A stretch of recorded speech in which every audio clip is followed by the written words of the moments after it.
কে কে ওখানে? চন্দ্রা? কে দাঁড়িয়ে আছে? এ কি? কে তুমি? আমি আমি ভদ্রা, কৃষ্ণ বলরামের বোন। সুভদ্রা হঠাৎ এখানে? হ্যাঁ, একটু আগে অবশ্য অর্জুন এসেছিল। তোমাকেও অর্জুন পাঠিয়েছে বুঝি? যদুবংশীয় বসুদেবের মেয়ে আমি। ইচ্ছের বিরুদ্ধে কোনো কাজ অর্জুনও করাতে পারবে না। তাহলে কেন এসেছো পাঞ্চালীর কাছে? কৃষ্ণের কাছে শুনেছি পাঞ্চালীর কথা। ও, অর্জুন নয়, কৃষ্ণ। সে তো পাঞ্চালীর সখা। নাকি দেখতে এসেছো আমার চোখের জল? না, দ্রৌপদীর চোখ দুটো এখন শুষ্ক মরুভূমি। ওই মরুভূমির ভেতরেই যে দুটো কালো হরিণ চোখ আগুন নিয়ে ঘুমিয়ে আছে। সে আগুনে আমি নিজেই জ্বলে যাচ্ছি। আমি এখন নিঃস্ব, রিক্ত। আমি যাদব কন্যাকে কি দিতে পারি? দ্রুপদ কন্যার কাছে চাইবার আমারও কিছু নেই। ঐশ্বর্যে, ক্ষমতায়, কুলগৌরবে যাদব বংশ দ্রুপদ বংশের চেয়ে কোনো অংশে কম নয়। সে কথা দ্রৌপদীর অজানা নয়। আমি জানি বহুমূল্য অলংকার, অশ্ব হস্তি সহ স্বর্ণরথে এসেছে যাদব কন্যা। তাই তো আমি অবাক হয়ে যাচ্ছি। আমার কাছে তার চাইবার তো কিছু নেই। আর অর্জুন, সেও তো তার। তবে ঐশ্বর্যের অহংকার কি দেখতে পাচ্ছ আমার মধ্যে? তা পাচ্ছি না, কিন্তু বহুমূল্য রেশমি শাড়ি ছেড়ে এই সাধারণ আটপৌরে শাড়ি কেন পরেছ? কেনই বা গায়ে একখানা অলংকারও নেই, তা তো বুঝতে পারছি না। কারণ একটাই, অর্জুন দ্রৌপদীর। অর্জুন একমাত্র দ্রৌপদীকেই ভালোবাসে। অর্জুন দ্রৌপদীকেই ভালোবাসে কিনা সেটা সুভদ্রার কাছ থেকে আমাকে জানতে হবে। অনেক কথাই তো আমাদের অজানা থাকে। কি অজানা আছে? অর্জুন একের পর এক বিয়ে করে আমাকে অপমানিত করেছে। একবারও ভেবেছে আমার কথা? একবারও ভেবেছে তার জিতে নেওয়া রমণী প্রতি রাতে, প্রতি মুহূর্তে ভাগ হতে হতে শুধু অর্জুনের ভালোবাসা পাওয়ার অপেক্ষা করেছে? অর্জুনও অপেক্ষা করেছে, প্রতি রাতে বিবর্ণ বিষণ্ণ মুখ আর সজল চোখ দুটো নিয়ে জিতে নেওয়া সেই রমণীকেই খুঁজেছে। যদি তাই হয়, তবে তো কৃষ্ণাকে ভাগ করে দিতে পারতো না আর চারজনের মধ্যে? বলতে পারতো আমি কৃষ্ণাকে জিতে এনেছি, ও শুধু আমার। কই বলল না তো। উল্টে যুধিষ্ঠিরকে দায়িত্ব দিল কে কৃষ্ণাকে আগে স্ত্রী হিসেবে পাবে সেটা ঠিক করার জন্য। আমার কোনো মতামত চাওয়াই হলো না। কেন কেন করলো এমন? যদি তুমি বলতে আমাকে যে জিতে এনেছি তাকেই আমি চাই, তাই তো মতামত চাওয়া হয়নি। আর আমি লজ্জায় ভয়ে চুপ করে রইলাম। অর্জুনের উপরতে যদি যুধিষ্ঠিরকে বরণ করতে হয়, তার চেয়ে 5 জনকে সামলানো অনেক ভালো। অন্তত তার মধ্যে তো অর্জুন থাকবে। সেই অর্জুন, উলুপি, চিত্রাঙ্গদা।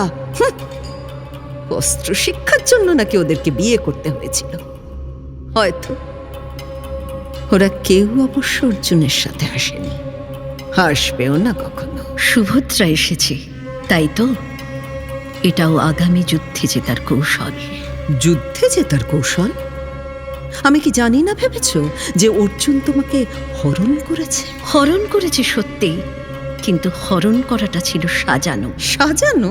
হ্যাঁ, বলরামের ইচ্ছে ছিল আমার বিয়ে হোক দুর্যোধনের সাথে। বুঝতেই পারছো, দুর্যোধনের সাথে আমার বিয়ে হলে কৃষ্ণের অনিচ্ছা সত্ত্বেও যুদ্ধক্ষেত্রে কৌরবদের পক্ষ নিতে হতো। এর সাথে সাজানো হরণের কি সম্পর্ক?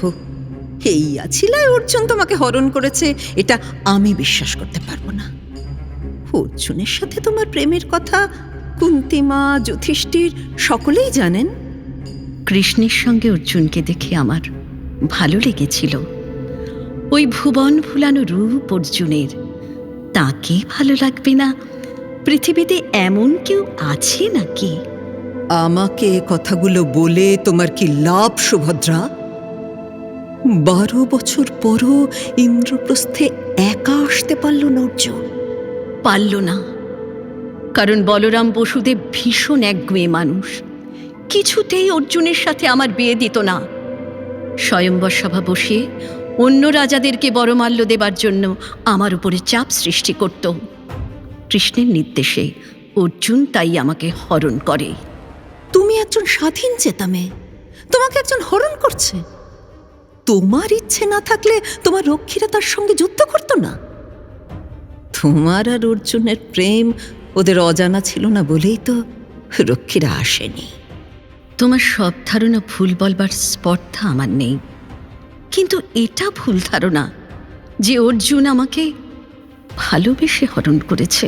ও, হয়তো আমাকেও তার ভালো লেগেছে, কিন্তু কোনোদিন তোমার কাছে আমাকে নিয়ে আসার সাহস সে দেখাতে পারত না যদি না কৃষ্ণ এর পেছনে থাকতো। নিজের নির্লজ্জতা থাকতে তুমি কৃষ্ণের নাম করছো? পৃথিবীর শ্রেষ্ঠ বীর, পৃথিবীর সবচেয়ে সুন্দর পুরুষ অর্জুনকে স্বামী হিসেবে পাওয়ার কথা সুভদ্রা কোনোদিন ভাবতেই পারত না যদি না সেদিন ঈর্ষাপরায়ণ যুধিষ্ঠিরের জন্য এই দ্রৌপদী 5 ভাগে ভাগ না হয়ে যেত।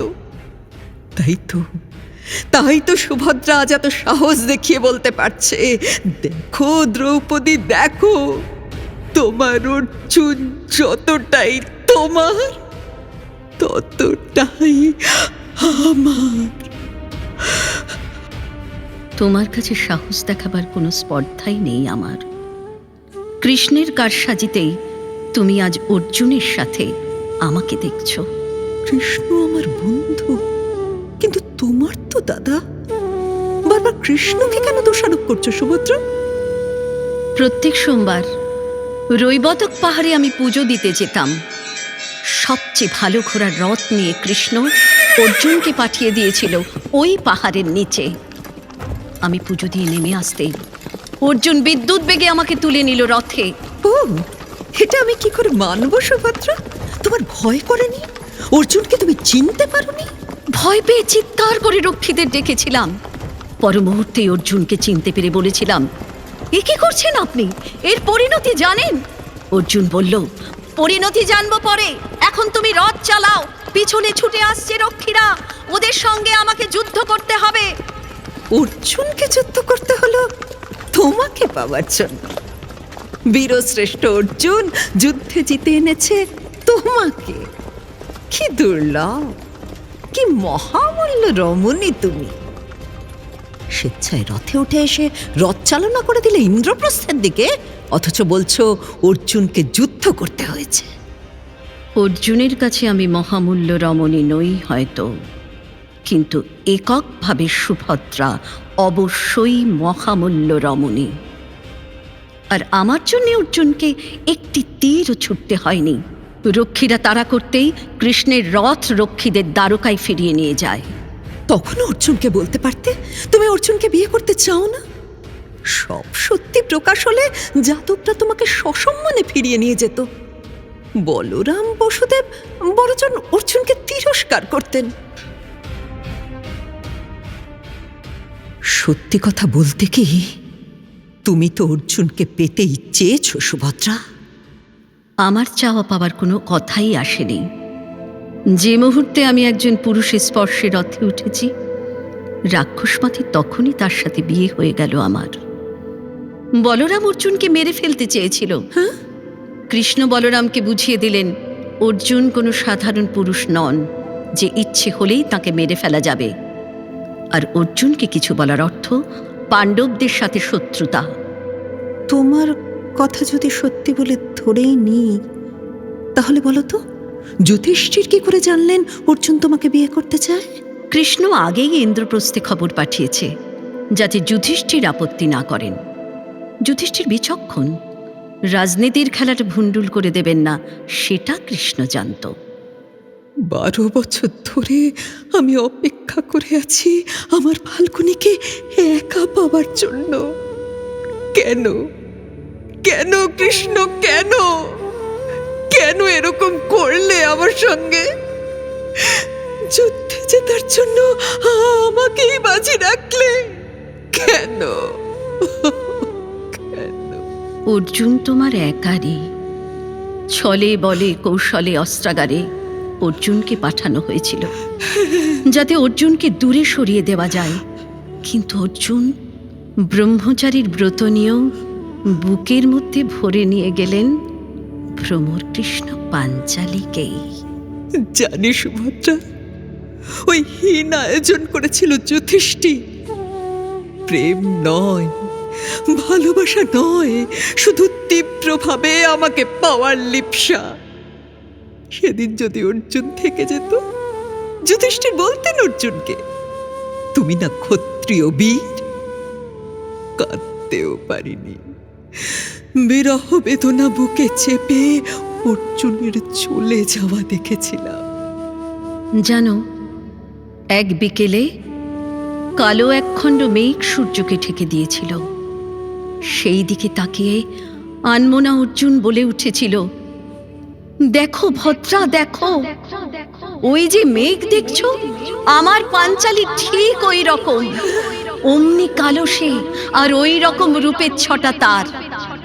তোমার জন্য যে আকুলতা, তার কারোর জন্য দেখিনি।